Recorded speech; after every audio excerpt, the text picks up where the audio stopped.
Hi friends, नमस्कार। आज हम डिस्कस करेंगे refractive index class 10th physics chapter first light. इसमें क्या होता है?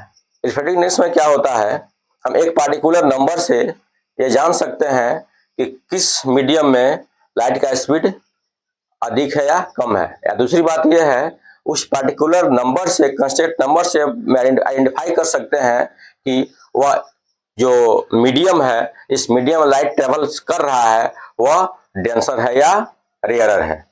गेटिंग? तो उस पार्टिकुलर नंबर को हम कैसे आइडेंटिफाई करेंगे?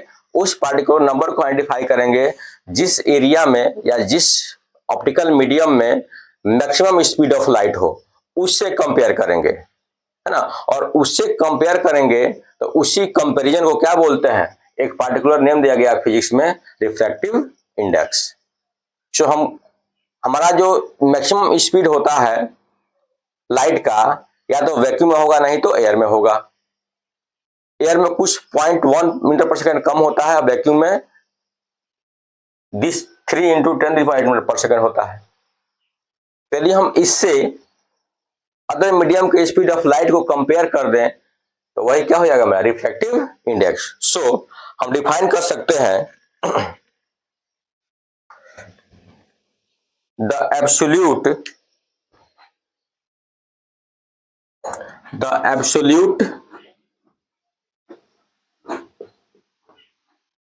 refractive index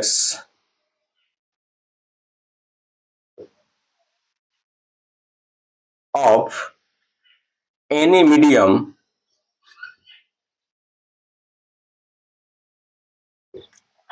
is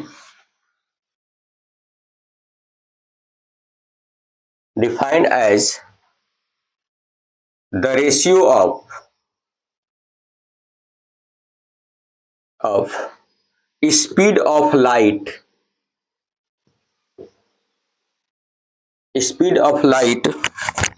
in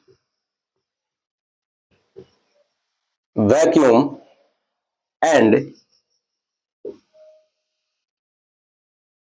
speed of light in medium। Medium कोई भी हो सकता है। और we can write in other words the ratio of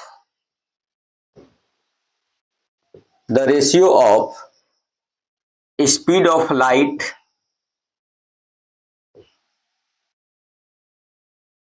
in vacuum and speed of light in any medium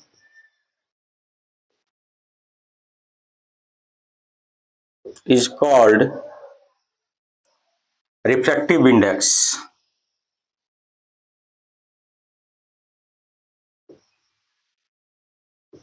Refractive index.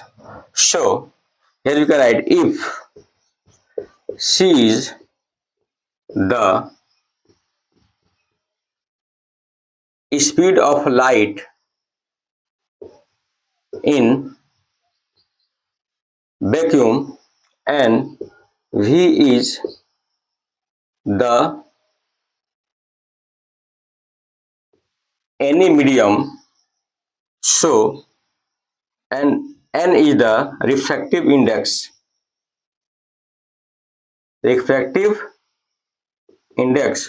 so we can write N is equal to C upon V.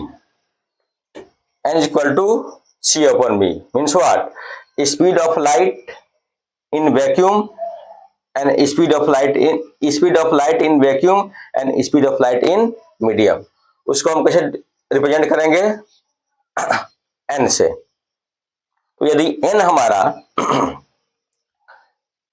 Speed of light in vacuum और speed of light in air यदि हम comparison करें और N हमारा यदि 1 आ जाता है, तो जिस भी मीडियम का रिफ्रैक्टिव इंडेक्स 1 होगा उसमें स्पीड ऑफ लाइट क्या है? बहुत ही मैक्सिमम होगा।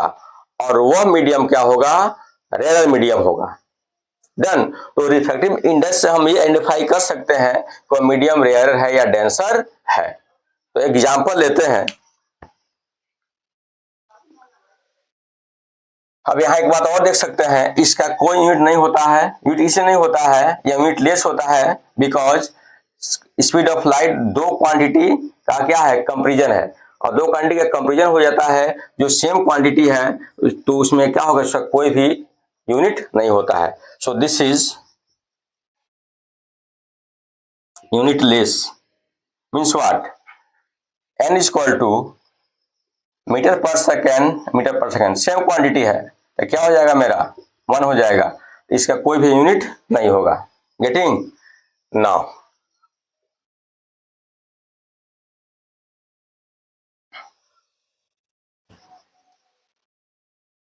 For example refractive index of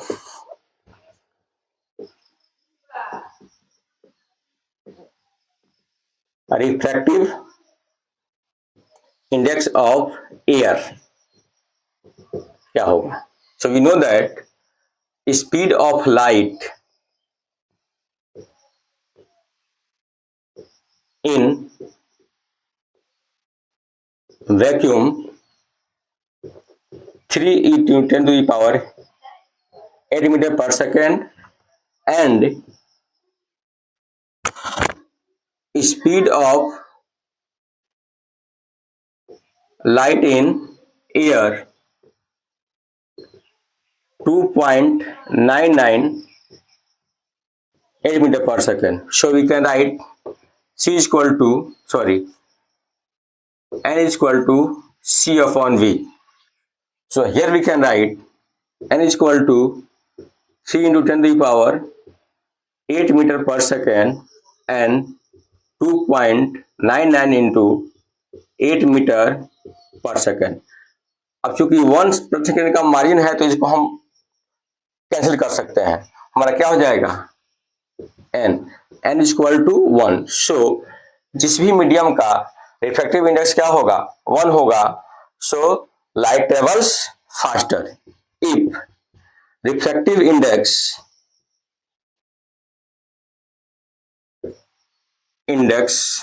is equal to 1, then medium rarer and light travels faster। Getting. अब इससे यदि रिफ्रैक्टिव इंडेक्स 1 से अधिक होगा, तो जैसे 1 से अधिक रिफ्रैक्टिव इंडेक्स होता जाएगा वैसे वैसे वो मीडियम क्या होता होगा, डेंसर होता जाएगा, है ना, और डेंसर होता जाएगा और स्पीड ऑफ लाइट क्या होगा, डिक्रीज होता जाएगा। एक और एग्जांपल लेते हैं, refractive index of glass.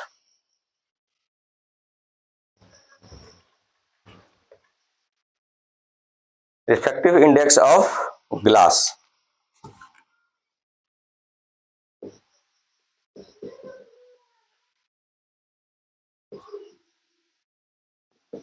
Index of glass. Okay, so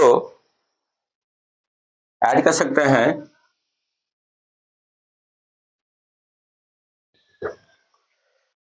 we know that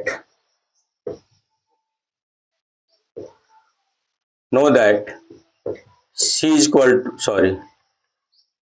index n is equal to c upon v। यहां हमको ग्लास का फाइंड करना था, यहाँ राइट कर सकते हैं ng, और c हमारा क्या होगा, speed of light 3 into 8 metre पर second upon velocity of light in glass 2 into 10⁸ metre पर सेकेंड होता है, 2 इंटू 8 मीटर पर second. Getting, speed of light of glass in glass medium and speed of light in air medium. So this cancel this 3/2, इसको divide करेंगे हो जाएगा मेरा 2 1 जा 2 और 2 5 जा 10, 2 1 जा 2, 1.5 क्या होगा हमारा 1 पॉइंट, जो Ng क्या होगा मेरा 1.5। इसका मतलब क्या हुआ, जो स्पीड ऑफ लाइट है ग्लास में क्या होगा, इससे कम होगा। डन। और मीडियम क्या होगा, डेंसर होगा। एक और एग्जांपल लेते हैं, refractive index of water.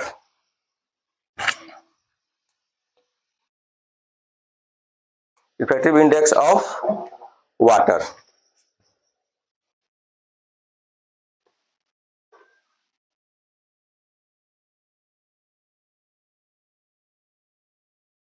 Index of water.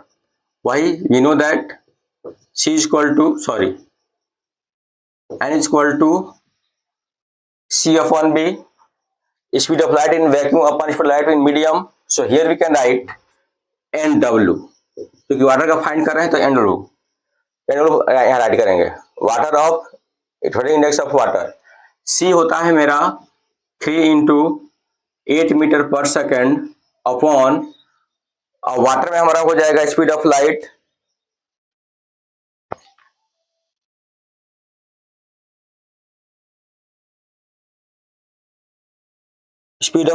in water 2.25 into metre पर सेकेंड, 2.25 into 8 मीटर पर सेकेंड। कैंसिल करते हैं, इसे कैंसिल हो जाएगा, हमारा क्या बचेगा 3 अपॉन 225 अपॉन 100 से डिवाइड करेंगे 3 into 100 upon 225। So here we can write 300 upon 225। इसको हम डिवाइड कर देंगे तो हो जाएगा मेरा 3 अपॉन 4, सॉरी 4/3, हमारा 4/3। ओके, सो 4/3 हमारा क्या हुआ refractive index. So NW is equal to 4/3 या 1.31 जा 3, 1.3 है ना, 3 1 जा 3, 1.0 फिर 3 जा 9, 1.3 होगा इसका क्या रिफ्रैक्टिव इंडेक्स। मतलब ये है कि speed of light in water क्या है, कम है, क्योंकि इंडेक्स क्या है 1.3 आ रहा है। Getting, sorry speed of light in water क्या है, ग्लास से अधिक है। Speed of light water is more than the glass. So water का क्या, ग्लास क्या था 1.5 का इंडेक्स, इसका क्या 1.3 इंडेक्स आ गया। तो इस कंसेप्ट से हम इंडेक्स को फाइंड कर सकते हैं, इसलिए फाइंड करते हैं। तो आज के लिए बस इतना ही, कल हम और कुछ एग्जांपल करेंगे। तो के लिए जय हिंद।